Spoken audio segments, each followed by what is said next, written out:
Hello friends, स्वागत है आपका अपने यूट्यूब चैनल के एडवोकेट पर। जैसे कि फ्रेंड्स, आप जानते हैं कि हर भारतीय नागरिक को अपने अधिकार नहीं पता होते हैं। तो आज हम अपनी इस वीडियो के माध्यम से आपको आपके ऐसे 14 अधिकार बताने जा रहे हैं जो आपको जानना ज़रूरी है। तो प्लीज़ हमारे वीडियो को बिना स्किप किए पूरा देखें।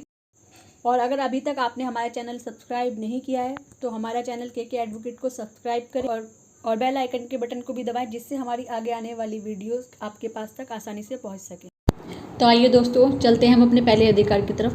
दोस्तों, अगर पुलिस आपको गिरफ्तार करती है तो आप पुलिस से या पुलिस अधिकारी से अपनी गिरफ्तारी का कारण पूछ सकते हैं। ये सेक्शन 50 सब सेक्शन 1 CRPC के अंतर्गत आता है। आप घटना का कारण पूछ सकते हैं या गिरफ्तार करके पुलिस आपको कहाँ ले जा रही है, आप ये सब पुलिस से मालूम कर सकते हैं।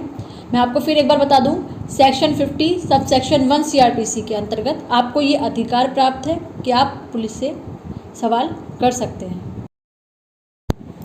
तो आइए दोस्तों, चलते हैं हम अपने दूसरे अधिकार की तरफ। दोस्तों, अगर आपको पुलिस गिरफ्तार कर रही है तो आपको ये देखना होगा कि पुलिस अपनी पूरी यूनिफॉर्म में है या नहीं, उसकी नेम प्लेट लगी है। और नेम प्लेट के साथ साथ आपको ये भी देखना होगा कि नेम प्लेट अगर है तो उनका नाम क्या लिखा है। ये आपका अधिकार है, ये आपको जानना बहुत ज़्यादा ज़रूरी है कि गिरफ्तार करने वाला अधिकारी या पुलिसकर्मी अपनी पूरी यूनिफॉर्म में है या नहीं। तो आइए मैं आपको आपका तीसरा अधिकार बताती हूँ। अगर आपको पुलिस गिरफ्तार करती है तो आपका ये अधिकार बनता है कि आप पुलिस से अपना अरेस्ट मेमो तैयार करा लें। इससे दोस्तों आपको ये फ़ायदा होगा कि उससे आपको गिरफ्तारी का समय, गिरफ्तारी का जगह, जिस जगह से पुलिस आपको गिरफ्तार करती है, वो उस अरेस्ट मेमो में लिख दिया जाता है। यदि पुलिस आपको अरेस्ट कर रही है तो आपको ये भी जानना बहुत ज़्यादा ज़रूरी है कि पुलिस अधिकारी जो भी आपको अरेस्ट कर रहा है उसकी रैंक क्या है, और गिरफ्तार करने का टाइम जो बहुत ज़्यादा ज़रूरी है। अगर ऐसा करते हैं तो उससे हमें आगे चल कर के बहुत ही ज़्यादा मदद मिलती है। अधिकारी को अपनी रैंक बताना, फिर पुलिस अधिकारी प्रत्यक्षदर्शी जिसको बोलते हैं, उनके हस्ताक्षर जो भी आपको गिरफ्तार करते हैं उस अरेस्ट मेमो पर उनके साइन बहुत ज़्यादा ज़रूरी है। तो आइए फ्रेंड्स, चलते हैं हम अपने चौथे अधिकार की तरफ। सो फ्रेंड्स, पुलिस द्वारा आप एक अरेस्ट मेमो तैयार करवा लें जिसमें गिरफ्तार किए हुए व्यक्ति के हस्ताक्षर होना बहुत ज़्यादा ज़रूरी है। जो भी वहाँ पर आपके साथ कोई और पर्सन खड़ा है जो कि समझदार है, उसके भी आप उस अरेस्ट मेमो पर साइन करवा सकते हैं। तो चलिए दोस्तों, हम बढ़ते हैं अब अपने पांचवें अधिकार की तरफ। दोस्तों, हमारा पांचवा अधिकार ये है कि पुलिस अगर आपको गिरफ्तार करके ले जाती है तो आप इसकी जानकारी अपने परिवार वालों को दें। अगर आपको इस मुकदमे की पूरी जानकारी नहीं है तो पुलिस इसकी जानकारी आपको आपके परिवार वालों को देनी होगी। CRPC की धारा 50A, गौर से सुने दोस्तों, CRPC की धारा 50A के मुताबिक आपको ये अधिकार प्राप्त है कि आप इसकी जानकारी अपने परिवार वालों को पहुंचाएं। तो आइए चलते हैं हम अपने छठे अधिकार की तरफ। CRPC की धारा 54 में आप अपने मेडिकल की जांच की मांग कर सकते हैं। मेडिकल के दौरान अगर आपको किसी भी प्रकार की कोई चोट या किसी भी निशान की पुष्टि नहीं होती है तो ये पुलिस के खिलाफ एक पक्का सबूत होता है जिसमें आपकी ना ही किसी चोट की पुष्टि है, ना ही किसी तरीके की कोई निशान है। अगर इसके बाद भी पुलिस आपको किसी भी तरीके का टॉर्चर करती है या आपको मारती है तो आपका एक रिटन में ये सबूत रहता है कि गिरफ्तारी के टाइम आपकी बॉडी पर किसी भी तरीके की ना ही कोई चोट थी, ना ही कोई निशान था। तो पुलिस आपको कस्टडी में रखने के बाद भी किसी भी प्रकार का कोई दुर्व्यवहार नहीं कर सकती है, आपको किसी भी प्रकार की चोट नहीं पहुंचा सकती। यदि पुलिस उसके बावजूद भी ऐसा करती है तो पुलिस के ऊपर आप कार्रवाई कर सकते हैं। तो अब तक मैंने आपको आपके 6 अधिकार बताए। आइए अब हम आगे बढ़ते हैं अपने 7वें अधिकार की तरफ। पुलिस अगर आपको गिरफ्तार करके ले जाती है तो पुलिस की ड्यूटी बनती है कि आपको 48 घंटे के अंदर अंदर आपका मेडिकल कराए। अगर पुलिस ऐसा नहीं करती है तो आपको ये अधिकार बनता है कि आप पुलिस से अपनी मेडिकल की मांग करें। 48 घंटे से ज़्यादा नहीं होना चाहिए, 48 घंटे के अंदर अंदर आपकी मेडिकल जांच हो जानी चाहिए। तो चलिए अब हम बढ़ते हैं अपने 8वें अधिकार की तरफ। सीआरपीसी की धारा 57 के तहत पुलिस हमें 24 घंटे से ज़्यादा हिरासत में नहीं रख सकती है। अगर पुलिस 24 घंटे से ज़्यादा हिरासत में हमें रखती है तो धारा 56 के तहत मजिस्ट्रेट की इजाज़त लेना बहुत ज़्यादा ज़रूरी है। इजाज़त के बिना पुलिस हमें 24 घंटे से ज़्यादा हिरासत में नहीं रख सकती है। धारा 56 के तहत, सीआरपीसी की धारा 56 के तहत इजाज़त लेना मजिस्ट्रेट से बहुत ज़्यादा ज़रूरी है। और पुलिस कर्मी या पुलिस अधिकारी मजिस्ट्रेट को 24 घंटे से ज़्यादा हिरासत में रखने का कारण बताएंगे। किसी वश अगर उनका कानूनी प्रक्रिया पूरी नहीं हो पाती है, उनकी जांच पूरी नहीं हो पाती, तभी पुलिस आपको 24 घंटे से ज़्यादा हिरासत में नहीं रख सकती। और हिरासत में रखने का एक कारण और भी है, जैसे कि आप लोग जानते हैं, हम लोगों को कानून ने हमें अधिकार दिए हैं, हमें उसकी पूरी तरीके से जानकारी नहीं होती है। इसी कानून की अज्ञानता के कारण पुलिस हमें 24 घंटे से ज़्यादा, 3 दिन 4 दिन, कभी कभी हमें 48 घंटे से भी ज़्यादा हिरासत में रखती है। हम पुलिस से कोई सवाल नहीं कर पाते, क्योंकि उसकी सबसे बड़ी वजह यह है कि हमारे अंदर कानून की कमी होना, कानून के अधिकारों की कमी होना। कानून जब हमें पता ही नहीं होगा दोस्तों, तो हम पुलिस से क्या सवाल करेंगे। तो इन अधिकारों की तहत मैं आपको ये बताना चाह रही हूँ कि आपके पास ये अधिकार हैं कि आप पुलिस से ये सवाल कर सकते हैं, और पुलिस की ड्यूटी बनती है कि आपको आपके सवालों के जवाब देना।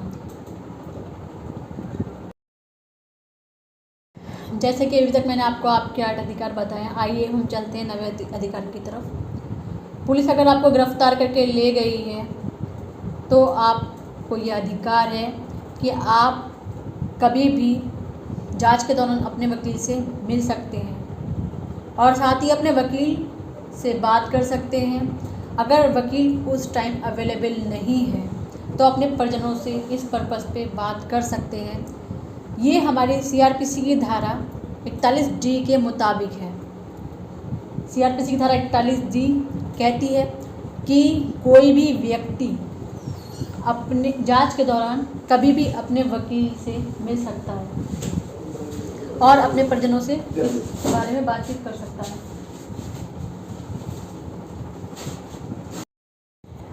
जैसे कि अब तक आपको 9 अधिकार आपके पता चल ही चुके हैं, आइए हम चलते हैं 10वें अधिकार की तरफ। अगर आपको पुलिस गिरफ्तार करके ले जाती है और आप बहुत ज़्यादा गरीब हैं, आपके पास इतना पैसा नहीं है कि आप किसी वकील को दे सकें, तो ऐसे में आप मजिस्ट्रेट के सामने पेश होकर के अपनी गरीबी या पैसा ना होने की बात कर सकते हैं। तो इससे मजिस्ट्रेट का ये कर्तव्य बन जाता है कि वो आपको एक सरकारी वकील मुहैया कराए, जिससे आपके जितना भी केस का प्रोसेस है उसमें किसी भी प्रकार की कोई बाधा ना आए और आपका केस अच्छे से प्रोग्रेस कर सके।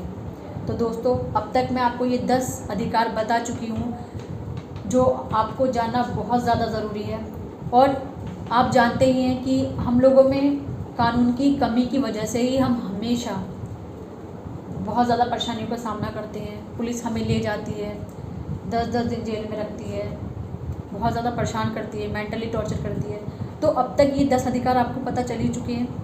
आइए अब हम आगे बढ़ते हैं अपने 11वें अधिकार की तरफ, जो असंज्ञेय अपराध होते हैं, नॉन कॉग्निजेबल ऑफेंस। इसमें आपका ये भी अधिकार बनता है कि आप पुलिस से ये डिमांड करें कि पुलिस आपको वारंट दिखाए। आपका ये अधिकार है कि आप पुलिस से कह सकते हैं कि आप किस धारा में मुझे गिरफ्तार करके ले जा रहे हैं, आप मुझे वारंट दिखाएं, जो भी मेरे नाम से वारंट आया है। तो आपका ये अधिकार है कि आप पुलिस से वारंट दिखाने की डिमांड कर सकते हैं।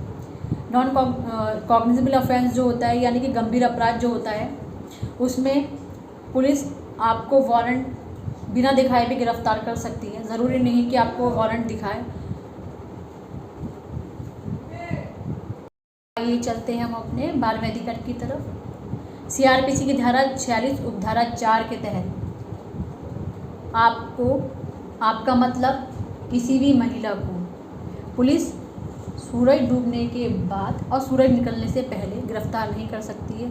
अगर कोई इतनी ख़राब परिस्थिति है जिसमें पुलिस को किसी महिला को गिरफ्तार करना बहुत ज़्यादा ज़रूरी है, तो पुलिस का ये कर्तव्य है कि वह पहले मजिस्ट्रेट से इजाज़त ले। बिना मजिस्ट्रेट की इजाज़त के बिना पुलिस आपको सूरज डूबने के बाद और सूरज निकलने से पहले गिरफ्तार नहीं कर सकती है।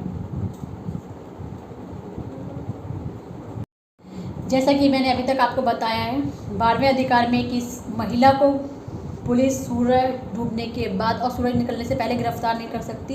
वहीं हमारा 13वां अधिकार ये भी है कि धारा 46 सीआरपीसी की धारा 46 में महिला को सिर्फ महिला पुलिसकर्मी ही गिरफ्तार कर सकती है। कोई भी जेंट्स पुलिसकर्मी महिला को गिरफ्तार नहीं कर सकता। महिला पुलिसकर्मी को ही महिला को गिरफ्तार करने के लिए कहा जाता है।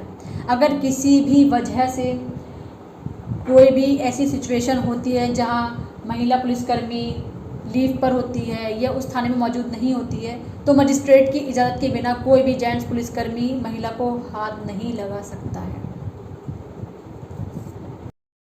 जैसे कि मैं अभी तक आपको आपके 13 अधिकार बता चुकी हूँ। आइए हम चलते हैं अपने लास्ट अधिकार की तरफ। पुलिस आपको गिरफ्तार करके ले जाती है, उस दौरान आपकी तबीयत ख़राब हो जाती है या पुलिस आपको खाने को नहीं देती है, तो मैं आपको ये भी बता दूं कि पुलिस की ड्यूटी बनती है जब तक आप उसकी कस्टडी में हैं कि पुलिस आपके स्वास्थ्य का और आपकी सुरक्षा का ध्यान रखे। ये धारा सीआरपीसी की सेक्शन 55 सब सेक्शन 1 में है।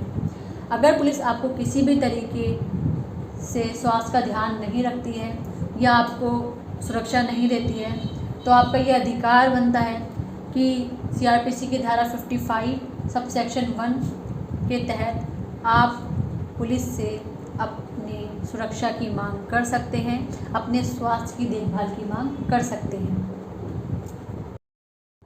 तो ये थे आपके 14 अधिकार जो आपको जानना बहुत ज़्यादा ज़रूरी थे। अगर आपको मेरी वीडियो पसंद आई हो तो आप मेरी वीडियो को लाइक करें और शेयर करना ना भूलें। सो फ्रेंड्स, कानून से जुड़ी और भी जानकारी के लिए आप मुझे कमेंट बॉक्स में भी मैसेज करके पूछ सकते हैं। कोशिश करूँगी कानून से जुड़ी जानकारी आप तक पहुँचाने की। Thank you so much. जय हिंद।